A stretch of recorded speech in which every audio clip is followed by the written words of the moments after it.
everybody. Thank you for joining us on the Mental Health and Mission of the Church podcast and YouTube. And excited about today. Got a dear friend. Gosh, Mac, I've known you for, what do you think, 40 years? Wow. Probably, Between 30 and 40. Almost 40 years. Yeah, 35 years. Yeah. And we'll talk more about that in just a minute. But thank you for joining us. We're going to talk about what we always talk about, and that is the intermingling and interdependence of mental health and psychology and science and all the principles and tools that are available to us that unfortunately the church isn't always utilizing well. Quite honestly, I'd put that a little bit on both ends of that spectrum, the mental health community and the church and its leadership.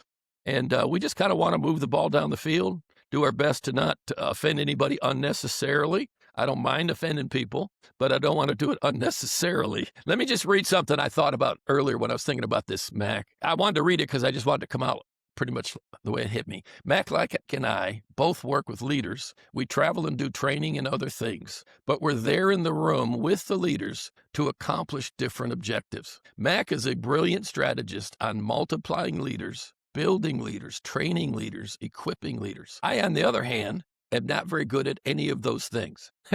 I am a pastor and professional counselor. And when I'm out on the road at a church to work with them and their staff, what I'm there being paid to do is help leaders of all kinds look at learning and growing in the area of mental and emotional health and how that dovetails with their spiritual health and the tone and culture of the ministry that they lead. So we look for different things. We see different things. We read and think and strategize differently. That's why I'm so excited about our time together today. Mac Lake has years of experience, and I completely trust his character and his learning and his perspective on leaders, their importance, and their needs. So really looking forward to a good discussion today. Yeah, that's going to be great. Well, let's clear the air really quick. This is Brandon Lake's father, and I don't know if you knew this, but so I was talking to Pastor Mac's wife on the Seacoast podcast, and I've heard a little bit of rumblings of this just from the Seacoast, the receptionist, the sort of phone calls that we get at the church of literally insano people, such as, I'm moving to Charleston because God has called me to be Brandon Lake's wife. How can I get in touch with him? Like crazy people. It's crazy, man. Oh my gosh. And I'm sure that's just the tip of the iceberg of what you guys have encountered, Pastor Mac. Oh my goodness. I describe it this way. I said, we get requests from people multiple requests a week. People asking us to do favors for them, to ask Brandon for this, that, and the other. And I describe it this way. I feel like a professional hockey goalie and our job is to protect him. And we're taking these shots and we're blocking, keeping him protected for his mental health sake, as well, helping keep boundaries. You wouldn't believe the requests that we get literally every week. And we are blocking those and rerouting them appropriate ways or in polite, gracious ways, explaining that, hey, sorry, we can't do that, those sort of things. But yeah, it's an influx that we have had to learn to deal with as a family and create healthy boundaries around especially over the past 2 years. So Mac, you're the one who didn't respond to my request. Chip, I cannot get you free tickets to his next concert.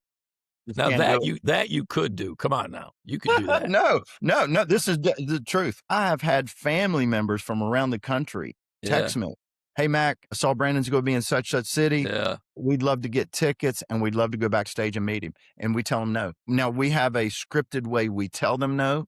That's healthy, that's well thought through and gracious. But we tell them no. So Chip, if you ask me for tickets, I will tell you no. Man, I don't know whether to unfollow you or him.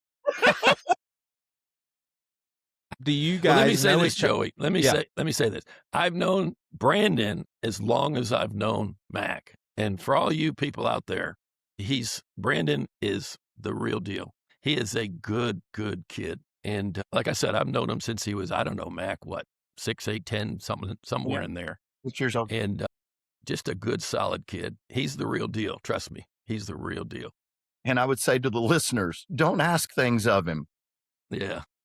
Just Let him be. If you want him to remain healthy, That's right. have a Think about appropriate it that guidance. way. Yeah. Yeah. Mm-hmm. Yeah. Yeah. So y'all's relationship goes back further than Seacoast. Y'all didn't meet each other through the Oh, yeah. Seacoast world. Wow. Max, how I got to Seacoast. Interesting. Interesting. I And was it's pastoring in Georgetown. Mac was associate pastor? I was associate pastor of Polly's Island at that point, Baptist Church. Right. And our pastor, Bob, started bringing Chip in on Wednesday nights to do this Search for Significance class. Yes. And Cindy went to it. And I was like, who's this Chip guy?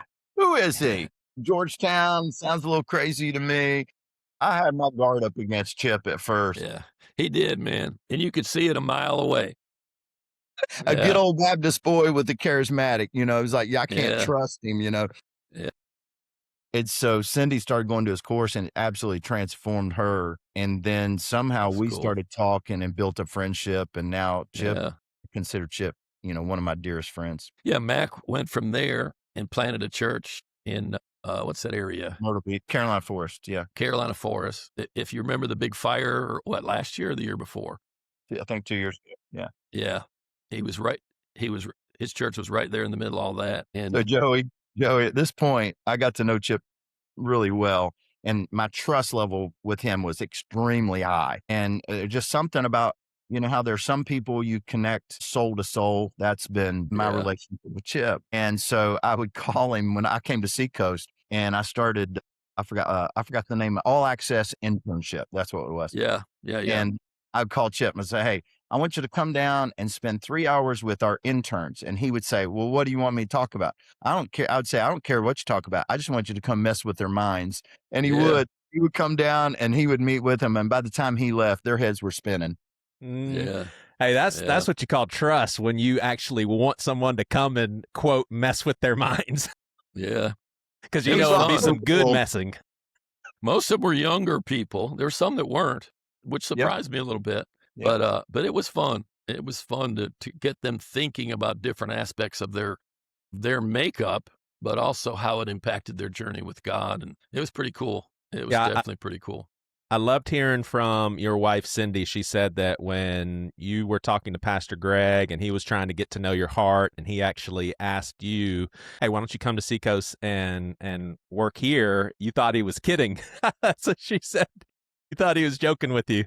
Yeah, he did. God had been doing something really radical in my soul, and nobody knew about it. And I knew that God, I'd planted this church 7 years earlier in Myrtle Beach, and all of a sudden, God gave me this sort of a word picture. He said, you're on a trapeze and you're swinging, and I want you to let go. And I knew exactly God was telling me to resign my church. And I'm like, but God, I don't see that swing coming back to me, And so I started praying. I was like, God, you're calling me away from my church. I love my church. I don't want to leave my church. I love it.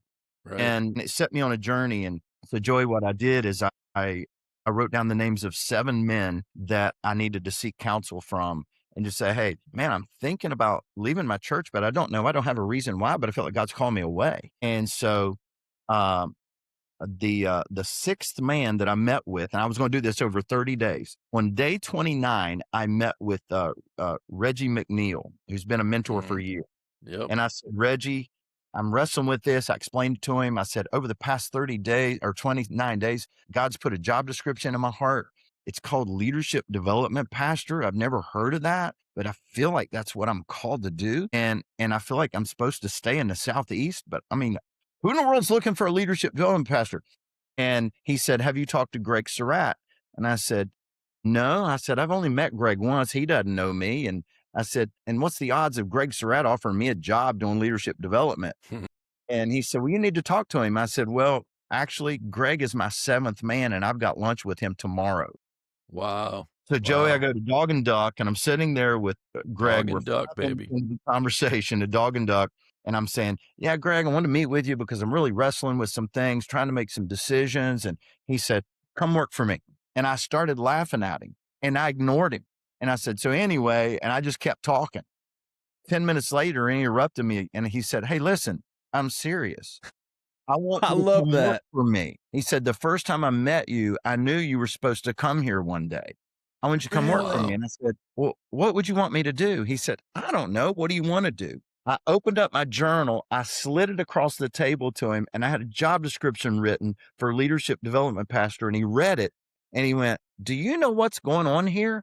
I said, no. He said, we're doing this thing called multi-site, and we need a leadership development strategy. So anyway, and I ended up, so what I did is I went back to my church. I called my elders together and I sat with my elders and I said, guys, I've been having an affair on our church, not with a woman, but with this vision. And I said, I need to lay it before you, and I need God's confirmation because I feel like God's calling me away. Right. And so I shared the story, the 30-day journey, all that. And basically they looked at me and said, we don't want you to leave, but we can't deny that God's been doing this in you. Right. And so I selected my successor from my staff. We built a 90-day transition plan and handed the church over to my associate pastor. And the beautiful thing is, this little church of 700 people on my final Sunday laid hands on me and commissioned me as a missionary to Seacoast Church. Wow, that's cool, man. Very cool. And very cool. You very soon, if I remember correctly, became campus pastor of the Long Point campus, and you were one of the teaching pastors. So how long were you here before Chip ended up here? And how, Chip, you said it was partly Pastor Mac orchestrating that? Like, how did that happen? How'd that happen? Yeah. What I remember, Mac, is, first of all, let me say a general statement. If you think about everything Mac just said, imagine that God spoke to him in those ways. My coming to Seacoast was similar. God spoke to Coley. We were doing the consulting, traveling stuff, and that's it.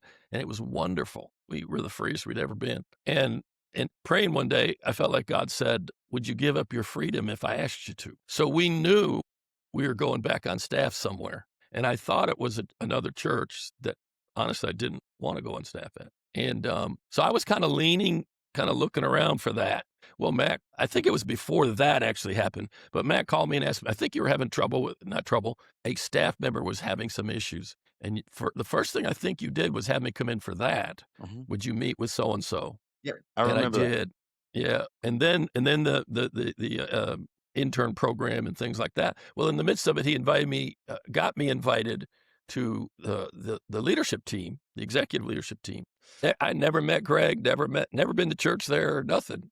Whatever. One thing led to another. And probably, I don't know, a year or so later, Pastor Greg said, hey, I need to talk to you. And I said, okay. So we met, he and I, and he just said, hey, we want you to pray about coming on staff.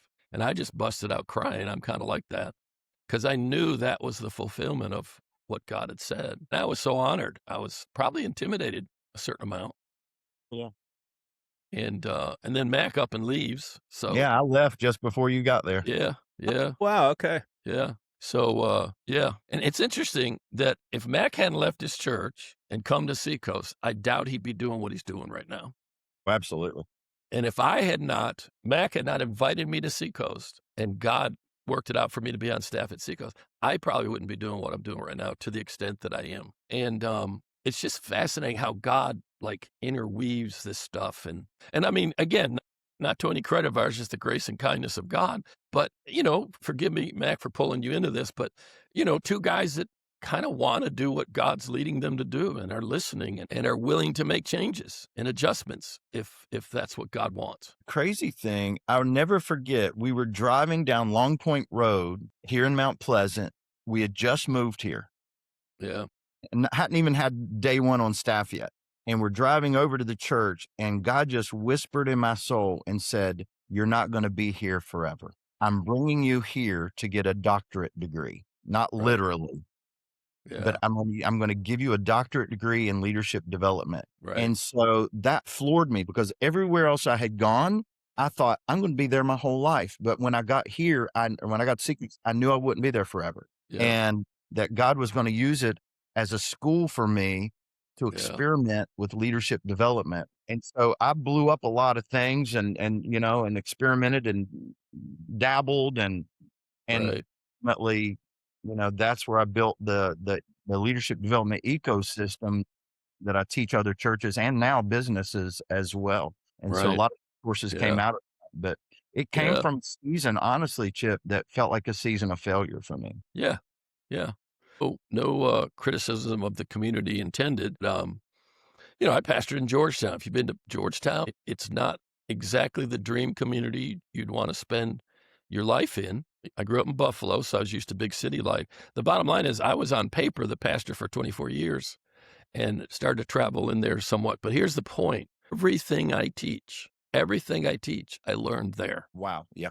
I learned there Yeah. in a situation that externally did not build my self-esteem. And there were many times, Mac, I thought, God, am I here just because you can't trust me with anything else, kind of thing. And if any of my church listens to this, please forgive me. But same thing. I mean, I thought I just didn't deserve any better. And the crazy thing about it is I've had several people that I greatly esteem say that the reason some blessing is on my life right now is because I stayed steadfast to my assignment. Just same as you, just kept doing what you felt called to do. And it it's kind of like drilling a hole or drilling for oil. Eventually you hit oil. And it's a fun ride, man. It's a fun ride. So, Mac, with what you're doing right now, if someone asked you on an airplane, "Hey, what's your career? What are you up to?" How would you put that in a nutshell to like tell our listeners what you're doing as a full-time deal? Yeah. So I would say, you know how churches and businesses really struggle in developing good, solid, healthy leaders that reproduce leaders? What my company does is we come in and give you a reproducible process to help you grow more and better leaders so that you can scale your vision. Most organizations, here's the deal. Your organization doesn't fall to the level of your vision. It falls to the level of the depth of your leadership pipeline. It falls to the depth of your team. And so most senior leaders have a great vision. They see it. It's big. It's bold. But what they fail to underestimate is it requires the development of healthy biblical leaders to scale the vision that God's given you. Mm-hmm. Now, that's not to say there are guys out there who are growing big companies and big churches, but the depth of those tends to be thin. If your leadership is shallow, then the depth of your vision and your mission is going to be shallow as well. So big doesn't equate to quality. Mm-hmm. It requires strong, biblically healthy leaders in order to really bring depth to the mission of whatever. A lot of times what happens, Mac, is they have to hire from outside. And if you just think about it logically, you're hiring a competent leader who probably has a vision of his own or her own, and you're bringing him into your organization that has a vision and a culture and whatever. So it's impossible to bring an outsider in without immense risk, because culture is who you are and what you do without thinking and planning. Culture is just, it's what you wake up every day doing and saying, and how you treat people and things of that sort. So when you have to hire from outside, shaky business sometimes. It is. And most organizations, churches and businesses, they do not have a culture of leadership development. And so when we go in and we assess, first thing we do is we assess where they're at, and we see the shallowness and lack of leadership that they have in numbers and in quality, Right. And we look and we go, okay, the reason you have a deficiency of leaders today is you didn't build a culture of leadership development yesterday. If you don't build a culture of leadership development today, you're going to have a deficiency in your pipeline tomorrow. So you have to begin to get serious and go, okay, we need to build an intentional leadership development strategy that's reproducible so that we can have a culture of leadership development in the future. I just released a brand new book called Super Multipliers.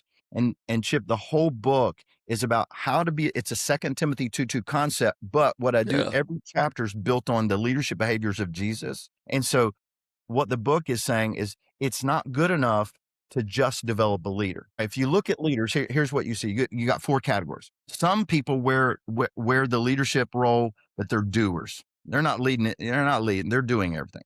Some people wear the leadership role and they're team builders. They can get people around them to get the work done. Okay. And that's decent. Some people are developers. They can look around and go, okay, hey, I'm going to develop a leader here. I'm going to develop a leader here. I'm going to develop a leader here. That's still not good enough. There's a 4th category. And when I started writing this book, I was like, man, I can't find many people who fall in this category. And it's multipliers. I call it super multipliers. And a super multiplier is somebody who develops a leader, and then that leader develops a leader, and then that develops a leader, and that person develops a leader. 4 generations deep. And it's when you get 4 generations of replication, now you've got a culture of leadership development. Right. Yeah. Well, I want to ask one more personal question between the two of you, and then we'll dive into some more mental health oriented questions. Joey, are you going to ask us if we like you? No. Right. I already know the answer to that with you. And I'm hoping it's a better answer from Pastor Mac, but I love you. I don't just like you, Joey. I love you. I appreciate it. Wow. See, that's what we kindness love you and we like you. That's what the love of Christ looks like, Chip. You should try it sometime. Man, you should try it sometime. I'll have to take a photo of that and try to learn. No, but Pastor Mac, with y'all's friendship, so I'm saying this just because I've heard Pastor Greg say this sort of stuff specifically, things along the lines of Pastor Chip getting into his head as far as Pastor Greg's mental health and thinking through what that looks like. And like I said, I've heard him say stuff along the lines of, believe it or not, Chip has had a huge influence on Pastor Greg and how Pastor Greg sees mental health. Do you guys have that sort of relationship? Like Mac, when it comes to mental health, has Pastor Chip said things and helped you in any way when it comes specifically to mental health? Oh yeah. I mean, I'll never forget one of those times when we had I had him down to meet with the interns and was walking him out to the parking lot. And like, man, you rocked their world today. Good job, man. You rocked their world, and the next thing I know, we're standing in the parking lot and he's asking me questions. And he said, Mac, tell me how you start your day.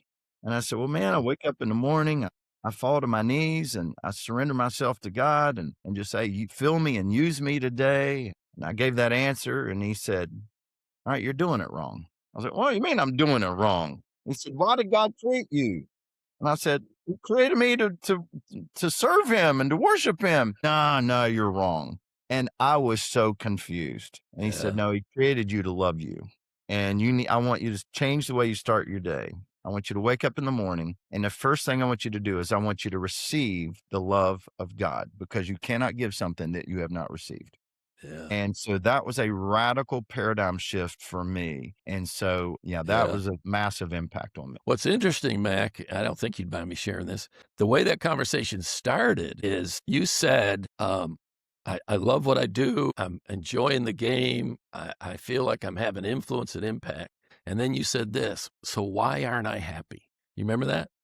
Why aren't I at peace? Why aren't I content? And that's when we kind of swerved. What are you laughing about? Well, I was always striving. Man, I mean, performance mentality, striving for that next. And that's why I was always unhappy, because I'm like, I got to achieve more. I got to achieve more. I got to achieve more. And it's interesting, Chip, as I shared earlier, those 7 years at Seacoast, I look back on and I go, wow, that I consider, it wasn't a bad time at all. I love it. I'm thankful for it. Personally, I look at it and go, that was the job that I failed at the most in my life. Interesting. Yeah, I don't agree with that, but that's a different conversation. I have mental health issues. Well, who doesn't? Let me just a segue. So I didn't achieve the performance that I won. No, I had God. I will never forget. I was at Dallas Theological Seminary. That's your problem right there. So the executive team went to Dallas together. We went to Dallas together, and I was like, "Hey guys, I want to run over to the seminary because that's where I graduated from." And I went over into I went and sat in the chapel, and I just sat there by myself. And God just rocked my world. Okay. And I'm sitting there, and I'd probably been at Seacoast 3 years at that point. And Chip, he spoke in my soul clear as day. Mac, I'm going to use you to start a leadership development revolution in the church, in this country. Right. And I have not shared that publicly much at all, but that grabbed my soul, and I was expecting it to happen there. Right. And it didn't, because that was the lab where I had to learn and wire the system together. Right. And then when I left, it was a year later, processing it from a place of, wow, I felt like I failed. That's when all of a sudden the wiring of that system, I was like, whoa, let me go back to it, because I'd been away from it a little bit. And I began to rewire the system. And then I went and just as an experiment, taught it. to a few churches over a 2-day period of time. And one of those churches, I think you know them, Chip, is Grace Church in Boston, little church of 85 when they went through this process. Yep. They're one of the top reproducing churches in the country today. And Sean points back to that time he went through that training, and he and I've stayed connected over the years. But here's a church, God loves multiplication. America loves addition. God loves multiplication. And so what Sean did, he went back, and a church of 85, he built out his pipeline, started developing leaders, planted their first church when they were less than 100 people. And then they've planted well over 20 churches in Boston over the past 12 years. And they've grown to over, 3,000-4,000 people today as well. Awesome. It's just insane. They've got a crazy leadership development process that just. Well, Chip, you started early on in this discussion as far as both of y'all have a whole lot of invested interest, calling from God, whatever you want to call it, in pastors and their well-being, and you're approaching different things. Well, I'd love to hear, and I'm speaking for you, Chip, so correct me if I'm wrong, but you would see discipleship as very much so intertwined with finding good mental health. Like if you're being discipled, you're also finding good mental health, and that taps into a lot of science and discoveries as far as psychology. Before we get into that, and I hear Pastor Mac's take, I think a good preliminary question is, Pastor Mac, do you equate leadership development with the discipleship? Is it one and the same? Absolutely. There is a nuanced difference. Leadership development is discipleship. And so here's what the church has to understand, and believers need to understand. Initially, when we give our life to Christ, we're learning to live like Jesus. But ultimately, he wants us to learn to lead like Jesus. And so fascinating. And Chip, I think I've shown you this. I've got a chart of the public ministry of Christ. It's a chronological account of the life of Christ, 26 through 30 AD, winter, spring, summer, fall, all the events of his life. And most people don't realize that 21 months into Jesus' public ministry, 21 months in Luke chapter 6, he goes on a mountain, he prays all night long, he comes down, calls all his disciples to himself. And then Luke says, from among them, he chose 12. And so imagine a crowd of 100,000 people there, whatever, and he selects 12 and says, everybody else, you're dismissed. And what Jesus does there, he's basically saying, I've taught you to live like me. Now I'm going to teach you to lead like me. And he started doing leadership development 21 months into his public ministry. And when you study the 6 months from the Sermon on the Mount to Luke 9, those next 6 months, it is intense discipleship in these men as leaders. It's not discipleship 101. It's leadership development as discipleship. And Chip, I'll tell you, this is fascinating how you and I cross over. Okay. I think you know this, but you don't know this part. All right. There's a church you've worked with in Atlanta. Right. And you have sown into this church, into the souls of these leaders, right? For years. Yeah. And it is the best church culture I have ever seen in my life. It is. Wow. It is. Every time I go there, I'm blown away. I was with them yesterday, and I said, "Hey, next time I come back, I expect to have an office with a nameplate, even though I only show up once every 2 to 3 months." And but Chip, never have I had a church take the leadership development concepts and framework and run with it like they have. Right. I attribute that to the work that you've done in helping souls at that church. It's like you went in and laid a foundation, and now I'm building on top of it. And I'm like, this is too easy. I mean, they're crushing it. I've never seen a church, and this is a mega church, which does not change. They are on a dime. It is fascinating watching what's happening there. Great church, and very, very, very multi-ethnic, multicultural. I mean, like a little glimpse of what heaven's going to be like, honestly. And feels like you sit through their worship. It's like, this is what heaven. Gosh, yeah. Here's what I was thinking, which again, as we've said, overlaps and interconnects. Like when Joey was asking the question, what I was thinking about was, I would have answered kind of the way you did, Mac, that I see it as what you might call your basic believer discipleship and mental health and leadership development. To me, it's all part of the assembly line. And it's not clear where one stops and the other starts, or do they one conjointly. That's not the issue. The issue is that you have intentional, intelligent, reproducible strategies to do all of the above. And that's kind of my passion with mental health, that, I would probably say this, Mac, I'd probably put something else in the middle. You were saying to go from living like Jesus to leading like Jesus. I would put in the middle loving like Jesus. Woo! Because here's the thing we don't get. Loving properly starts with receiving love. We love him because he first loved us. So all mental health, all relational health revolves around love your neighbor as yourself. So mental health to me is I don't mean you could boil it down to that simple a statement, but I think that statement covers a lot more ground than we give it credit for. What the work you're going to have to do in your soul, in your spirit, in your mind to get to where you love God with all your heart, soul, mind, and strength, and then your neighbor as you've learned to love yourself. Yeah. That's mental health. That's mental health. That. So I believe that you learn to live like Jesus, you learn to love like Jesus, and then then makes it sound like one's got to follow the other. There's this progression of growth where you lead like Jesus, but from love, not for love. Yeah. And all that stuff. I love that, because now you've got a leader that stands out, that's distinct and different. Absolutely. I was speaking at a church. And for the right reasons. For the right reasons, yeah. Yeah. I was speaking at a church, their leadership conference. And before I got on stage, they had 3 people stand up and give a 1-minute testimony, 3 leaders. Chip, all 3 of them said a version of the same thing. Well, I'm not much of a leader. Well, I don't consider myself a leader. Well, I'm no leader. And I mean, it just grabbed me. I was like, what? What are they saying? And I walked on stage and I said, hey, man, I appreciate what you guys said. And I know you're saying it from a place of humility, but can I just encourage you around something? I said, listen, if we're not careful, we all find ourselves saying, well, I'm no leader. Okay. But we're saying it from a place of insecurity, not from a place of humility. That's right. The reason we're saying it from a place of insecurity is because we've defined leader culturally, not biblically. Right. When you begin to define leader biblically, it looks totally different than leader culturally.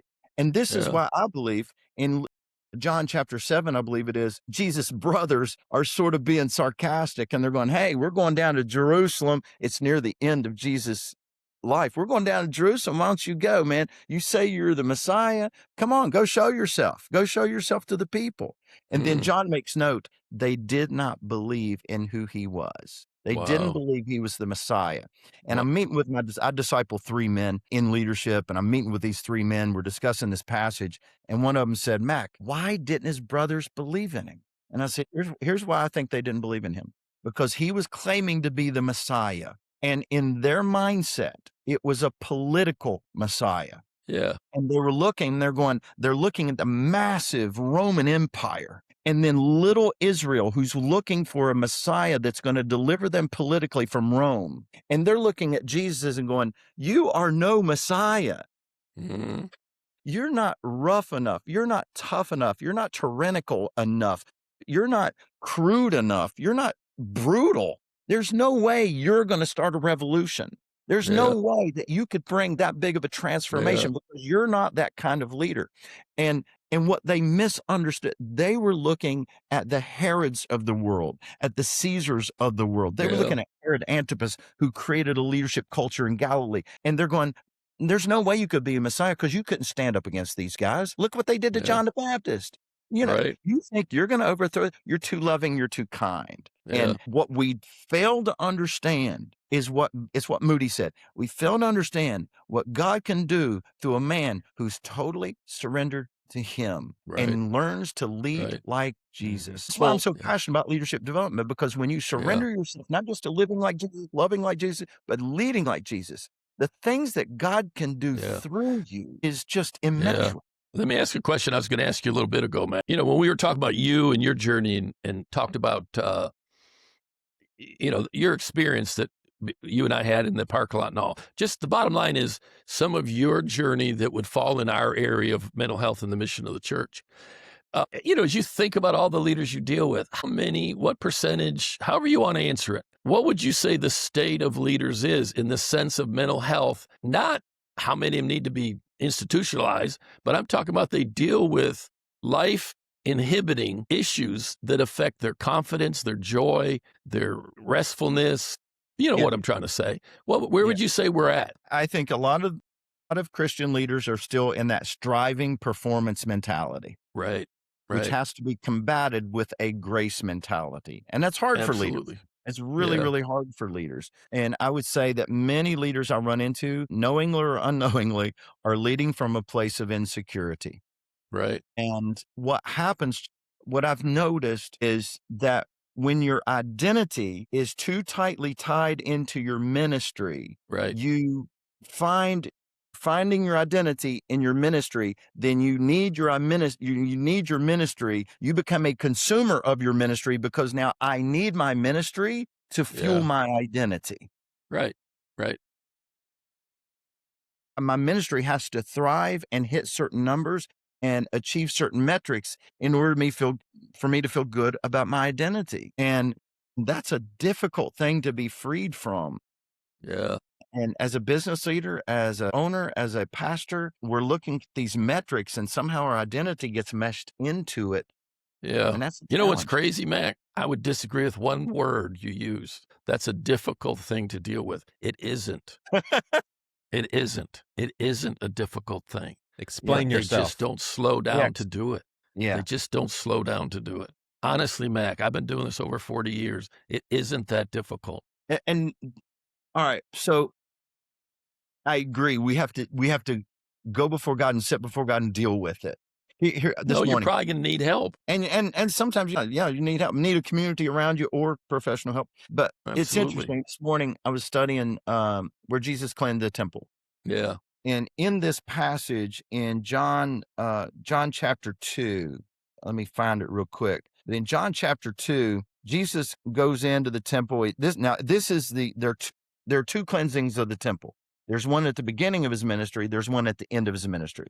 And this one in John is at the beginning of his ministry. And so he goes into the temple. He sees all the animals in the court of the Gentiles and money changers in the court of Gentiles, which is supposed to be a place of prayer. And he starts running the animals out, and he overturns the tables and that sort of thing. But listen to these verses. I was reading this morning, and it says the religious leaders said, "By what authority are you doing this? Show us a sign. Give us your credentials, okay?" And he said, "Okay, yeah.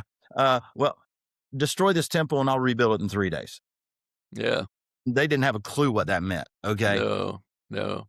And their hearts wouldn't have received it anyway. But then it goes on and says, he started doing signs, and many people believed in him, put their faith in him, is what it says. But then here's what it says. The Jerusalem Passover, many people saw the signs he was performing and believed in his name, but Jesus would not entrust himself to them, for he knew all people. He did not need any testimony about mankind, for he knew what was in each person. And I'm like, what does that mean? What does that mean? Here's what he's saying. He said, Jesus went in and cleansed the temple, and he's saying, I am the new temple. I am carrying the presence of God. I am the temple. And he had three audiences there. One, he had critics. They were like, I don't believe what you're saying. Prove it, prove it, prove it. No way. You're not who you say you are. Okay. They're not going to buy into this mission of him being the Messiah. There are other people who said, man, I believe. Look at these. It was Passover. John the Baptist had sown the seeds, and so the fertile people were expecting the Messiah. So people, wow, look at this miracle. He must be the Messiah. So they believe in him. And then there are disciples. The disciples, these are people who heard it, sat on it, meditated on it, and later on down the road said, zeal for his house will consume him. Oh my goodness.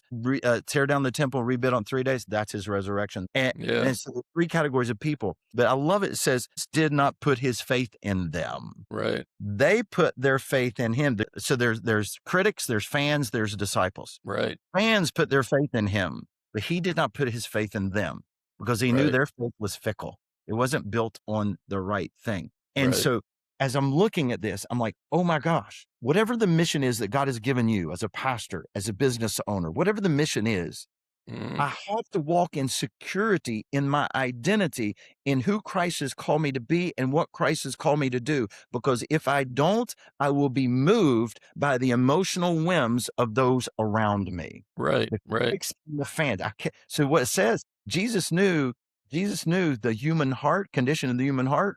And so it says he did not, and the Greek word is the same. They put their faith in him, but he did not put their faith in them. Yeah, And he said, I'm not going to trust their emotions. I'm not going to let that guide yeah. me on my mission. One of the simplest ways I've found to try to help a leader see that the challenge is you can get your identity built and endorsed and supported and whatever from the outside or the inside. And the inside is your relationship with God. So here's the deal. Whoever's words define you and your identity is your God. So if you get the definition and support for your identity from the outside, how many, how much, who knows me, et cetera, who likes me, et cetera. Here's the thing. Whatever your identity is based on is all it has to do is be shaken and you're shaken. But if your identity is based internally on God, his love, his calling, his, approval of you, this is my beloved son and whom I love and whom I'm pleased. A leader can get to the place where he wants, likes, pursues all the incremental indicators of success, but that's not what defines him. They're a byproduct of his identity in God. And I personally believe until we get that straight, we are going to continue to have a church that looks more like the world than it does the kingdom. And this is, I believe, one of the most important things for leaders and from God's perspective. And I believe it's why the sequence, the chronology of the life of Christ is so important, because Jesus was baptized. And at his baptism said, this is my son in whom I'm well pleased. Right. But then the text says, and immediately he was led into the wilderness by the Spirit. Yeah. Immediately. And so he goes from this mountain high out into the wilderness, this desert land that was nobody'd want to survive in. And 40 days he's driven out into this wilderness. God told him, he went there obediently. God told him by the Holy Spirit, go to the wilderness. Why? Because it's going to be a time of preparation. But Chip, I love what Jesus did. Nowhere in Scripture does it say that God told him to fast. That was a decision Jesus made. Mm-hmm. He knows I'm stepping into some of the toughest season of my life. I'm getting ready to step into a very difficult environment. It's going to be testing. It's going to be trying. So what am I going to do? I'm going to ramp up my spiritual disciplines. I'm going to fast and I'm going to depend on God's provision. And so it's beautiful because for 40 days, he's communing with God. Absolutely. What he's communing with, he's preparing his soul for the mission he's getting ready to go on, right? Yeah. And here's the thing. Satan didn't come to tempt him to sleep with women, get drunk, and do drugs. Right. The temptation had nothing to do with it, had nothing to do with his morality, had everything to do with getting him off mission. Right. So all three temptations were trying to get him off mission. Yeah. Ambition, notoriety, all that stuff. Take the shortcut. I'll give you the keys to the kingdom. I mean, you say that's your mission. I'm going to hand it to you. And he's no. And then after that final temptation, it's beautiful. He's been fasting. He's been fasting for 3 days, starving to death. And it said, and the angels came and attended him. God made provision in that time for some angelic food you would ever taste. I did a message, gosh, way back, like back when you might have been still at Paul's Island Baptist, and I studied the number 40. I might have been a baby. That's right. It's true. That's true. You hear that, Joey? Don't invite Mac back on. But I studied the number 40, and of course, you got Moses' life, and you got several 40s, and I came up with 4 words: probation, purging, preparation, and promotion. What happens in the wilderness is probation is testing. A test is the intention of a test, the design of a test is to reveal to you things that you don't currently know about yourself. So the wilderness is a mirror initially to show you, like with Jesus, it was, again, what we said, I think you could summarize, it was testing him in the area of motives and purity of focus and devotion and all that kind of thing. So you got the probing, and leaders need to be more self-aware about their motives, like why Why are you depressed on Monday? Well, because you're so self-fixated that all you could think about Sunday is how you did. You go on social media to see how many liked your message. Give me a break, guys. 1,000 or however many people come to see you every single week. That's not enough for you.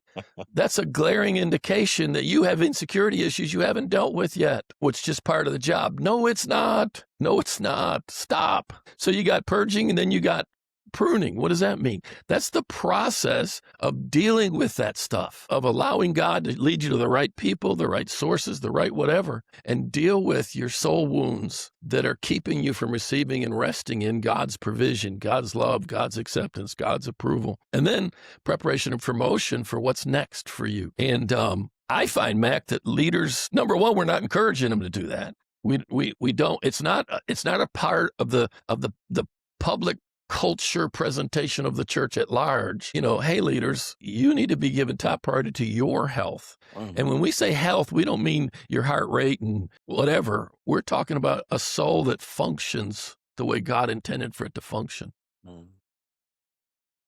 I just think, we all talk about having a vision or a dream. I just have a dream of a church led by healthy leaders, and leaders that go to God first and most for everything they need. Because whoever you go to first and most is going to have a lot of power over you. And if the first thing you do is check social media or whatever, God help you, man. You're going to stay insecure for a long time until you get at why. And again, I'm one of those guys that believes most of it goes back to childhood and early life imprints and things that you acquired before you could choose them or challenge them. I believe that's what Romans 12:2 means. Ephesians 4:23, be renewed in the spirit of your mind. I don't know if I've ever told you this, Mac, but Jeremiah 1:10, God called Jeremiah and he said some cool things.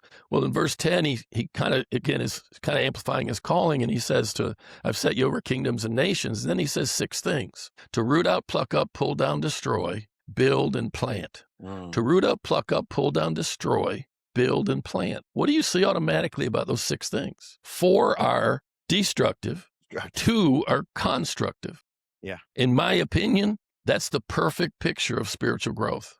Spiritual growth is 2/3 dealing with what's already there that inhibits and blocks your ability to receive from God and enjoy the life that God meant for you to have. And it's all past all the things you've experienced up to this moment. And we're so busy throwing new stuff at people, we're not encouraging them to go back through their past and root up, pluck up, pull down, and destroy anything that hinders your ability to see yourself, see God, see others the way he does, the way God does. Good. Whatever. That's good stuff. I long to see leaders humble enough to say, I need to do some inner work, because what's coming out of me is mildly or extremely, it's a pretty strong word to use, but defiled, contaminated, whatever you want to call it, whatever. I just long to see leaders work on that stuff. Yeah. What do you think about all that, Mac? I think of, we talk about spiritual maturity and spiritual health. And the way I look at it is, we can get older spiritually, and we mature spiritually, right? But there are times we're still going to be unhealthy. So here's the illustration I use. When I was 9 years old, I wasn't very mature, but I got the flu. At 29 years old, I was more mature, but I got the flu. At 49, I was more mature, but I'm sure I got the flu at some point. And then, at 59 later on, I probably got the flu. Right.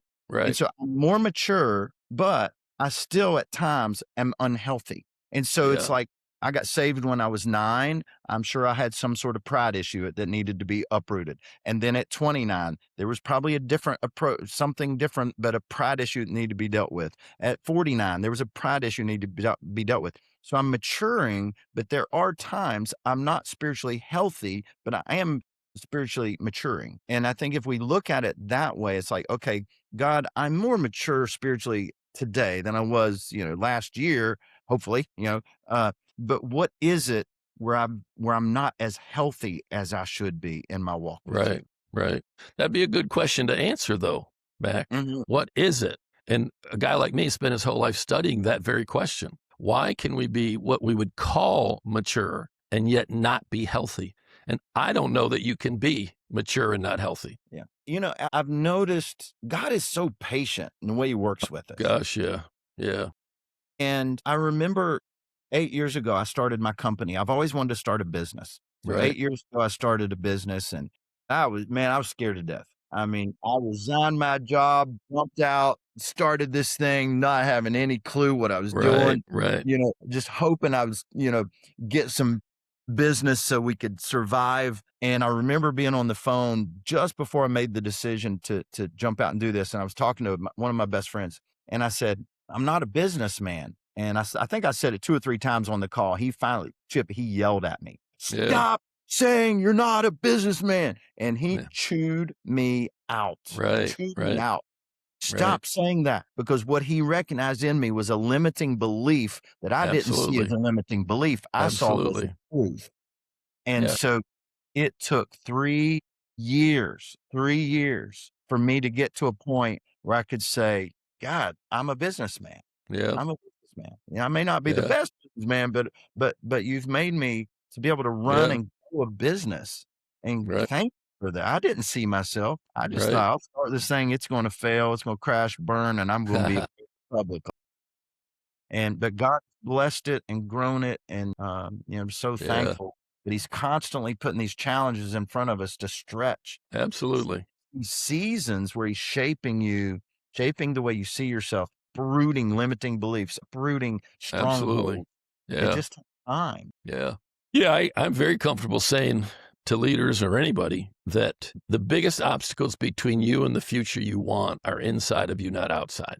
The biggest barriers between you and what you dream about are inside you. And they were put there. They were put there at some point by individuals, experiences, things you learned and believed. Faith comes by hearing. Well, that whole thought, I'm not a businessman, you had faith in that statement, probably because you said it. Faith comes by hearing. Whose words do you hear more than anybody else is your own. So you had great faith for this untruth. Yeah. And, That's good. I've told the story 100 times, 1,000 times, that my father would say to me, you're lazy, you'll never amount to anything. Well, recently, and I say within the last 5 to 10 years, I was praying and somehow that was on my mind. And I felt like God asked me, how many times did your dad say that to you? And I'd never really thought about it. And I thought about it and I said, I don't know, maybe 5. And then I heard this, how many times have you heard it? Ooh. And I said, thousands. And God it was like he said, well, who was saying it? I was. And I tell people there's a point in your growth where you become your own abuser. That statement from the most important person in the world to me lodged in my soul and it became reality. Yeah. And so I said it. Well, I don't know why you're going to try that. You're too lazy. That won't work. You won't work hard enough. You won't finish, whatever. And it took God through lots of different procedures and experiences to uproot that and replace it with, no, I'm not wired to do what Mac does. I'm not wired to do what Greg does, but I'm wired to do something that's very unique and important, but different. Don't you think it's the same is true of words that aren't said? How many, I was talking to somebody recently and they said, I never heard I love you from my parents. Absolutely. Absolutely. Absolutely. What's interesting, Mac, I just talked to the guys out at the retreat last night about this. They've done some studies and they find if a child, baby, for those first couple of years, 3 to 7, if a child's loved properly by the parents, the child's always going to love the parents. But if a child's loved properly, consistently, what happens is the child learns to love him or herself by being loved by their parents. Now, here's the sad other truth. If the child's not loved properly by their parents, they don't stop loving the parents. They stop loving themselves. Wow. So what you just said, my father told me he loved me for the second time when I was 17. So when you don't, here's what causes trauma. When you do get something you don't need and you don't get something you do need, both of those cause trauma. We give all our attention in our culture to the trauma by execution, something that happens by experience, and that traumatizes you. What we don't realize is what doesn't happen traumatizes you also. And your soul adapts to that. And that's all I'm trying to say about leaders. Leaders have experiences in their past, just like anybody else, by the way, that have, in a sense, traumatized, although I'm kind of tired of that word. We overuse it in our culture right now. But it's wounded their soul, and that soul's going to cause them to limp in certain areas. And there's people like me that have spent our whole life in ministry learning how to fix the limps. Yeah. And I love this passage in Hebrews 3:13. But encourage one another daily, yeah, as long as it is called today, so that none of you may be hardened by sin's deceitfulness. I love that verse because he's saying it's the daily truth that we speak into each other that helps us right, combat the daily lies that Satan is throwing at us. right. And so every day Satan is throwing darts of lies that do what? It says right here that will harden your heart. Yep, And so yep, what's the remedy to that? It's God's truth. And so as parents, as leaders, absolutely. as employers, it's speaking truth into people and on a consistent basis. He said, do it daily. Why? Because he's saying, I want you to be characterized as a leader. I want you to be characterized as someone who speaks life-giving words on a regular basis, because it's that daily encouragement that Yeah, combats Satan's daily lies. amen. Part of our role as parents and part of our role as leaders is helping, being an instrument in God's hands to reshape people's identity. I love in John 1 is the first time that Jesus ever met Simon. And he looked at him and he said, you are Simon. You will be, future tense, you will be Peter, which means rock. Right. Okay, Yeah, so he saw that in him. sure. And this isn't this when a rabbi or a prophet would give somebody a new name, it wasn't a cute nickname like, oh, Yeah, Joey's wearing a hat, I'm going to call you Cappy because you're wearing a ball cap. It's not that. When a rabbi or prophet would give somebody a new name, it was a prophetic way of speaking something into them yeah, that could be true of them, that is true of them or will be true of them. yeah, So he saw it, he spoke it, and then for the next, this is crazy, the next 3 years, he walked with Peter and shaped that into him. But it yeah, wasn't until he took Peter and the other apostles to Caesarea Philippi. They stood right there in front of the gates of hell where all this pagan worship is going on. And he says, who do you say I am? And Peter's the one that spoke up. And yeah, he said, you are the Messiah, the Son of God. That was the first time Peter understood. He knew he was the Messiah, but this is the first time he understood that he was actually divinity, that he was yeah, God. And that's when Jesus looked at him. He said, you are now Peter. yeah, It took 3 years to shape that into his soul. And he did it through constant encouragement, stretching yeah, assignments, things like that. And that to right. me is discipleship and leadership development right Yeah, there. yeah, It's seeing something in somebody and taking that time to shape it into them. In America, we want discipleship and leadership development to be fast, easy, and linear, and it's not. It is no, slow, gosh, it's no. messy, and it's customized to Yep, that learner. yep, And if we could just slow down and learn to yeah, disciple the way Jesus did, we will see much yeah, more transformation. But we have become too reliant on the pulpit as a disciple making mechanism. yeah, And we hire staff around us and we hire this giant staff to run the church, and they become event planners, not disciple makers. And that's why we have anemic disciples sitting. Mac, you're meddling now, Mac. You're meddling. Gosh, Here's the question I wish all believers would wrestle with. Have you truly made a disciple if your disciple never made a disciple? Yeah, You haven't, yeah, because I have not made a disciple until my disciple has made a disciple. right, right. Yeah, and I love what you said as far as Peter was in the presence of Jesus and it took 3 years for a revelation. We need to have patience with ourselves. That's the first thing that occurred to me is, Joey, have patience with yourself, dude. You know, with things that you're challenged by. It took Peter 3 years and he was with Jesus every day. Hey, all right, all right, all right, Cappy. Cappy, I'll take it. I'll take it. I don't know if we have time for this last question. I'll tell you what it was going to be, and then you guys can decide whether or not y'all can be super concise because we're running out of time. But real quick, Pastor Mac, I think you were showing some emotion that was coming out based on your passion and likely the Spirit, and I was checking my notes. Didn't notice and interrupted the moment and what you were saying, so sorry about that. Oh, no. I didn't. Yeah. But let me ask y'all, looking at your different focuses with helping leaders, even with the overlap, are there certain types of needs that leaders have that you can recognize your tools and giftings can't help them with? So, example, Chip, someone comes to you and they're asking for stuff that's more in line with Pastor Mac and vice versa. Do you just say, hey, this is some of the stuff that I can't really help you with? You know, refer them to one another. Yeah. Well, for me, it's easy because anything that gets into leading, running a church, all that kind of stuff, it's not that I'm an idiot in that area. I mean, I have some awareness of what works and doesn't work and how to shoot yourself in the foot. But as far as really helping you, particularly if your desire is to build a repeatable, scalable system, number one, most people that know me at all would know not to even ask. Like, don't they'd ask. be like, man, don't. He can't help you. Trust me. So yeah, that would be very easy for me to do that. Yeah, same. I just came from a meeting with a guy I'd met in town randomly. In that conversation, he told me, about marriage falling apart, and I have no clue who this guy is. And he texted me, and so we met for coffee a while ago. And I'm talking to this guy, and there is so much baggage in his background. Yeah. So much baggage in his background. And so, I presented the gospel to him. I drew it out for him, and man, it clicked with him. He's getting the gospel. But then I said, all right, here's your next 3 steps I want you to take. When you take these 3 steps, call me. We'll get back together, but not until, you got to do these 3 things.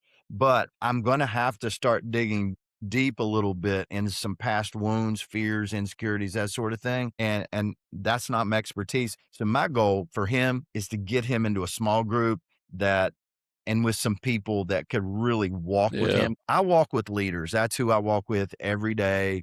And I'm used to wrestling through the development issues around leadership. Yeah. And I'm just not as skilled at that like Chip is. And so my goal there is to build trust, make sure he knows Jesus, and then hand him off into a group of men that I feel like can really walk with him and help him, give him a safe place to unearth some of those things. Yeah. Man, oh man, I got to hear this in real time. Everybody else is going to enjoy this one. So thank you, listeners, those watching on YouTube, for tuning into Mental Health and Mission of the Church. Pastor Mac, my gosh, thank you so much. You two going back and forth. Wow. It's great. It was fun.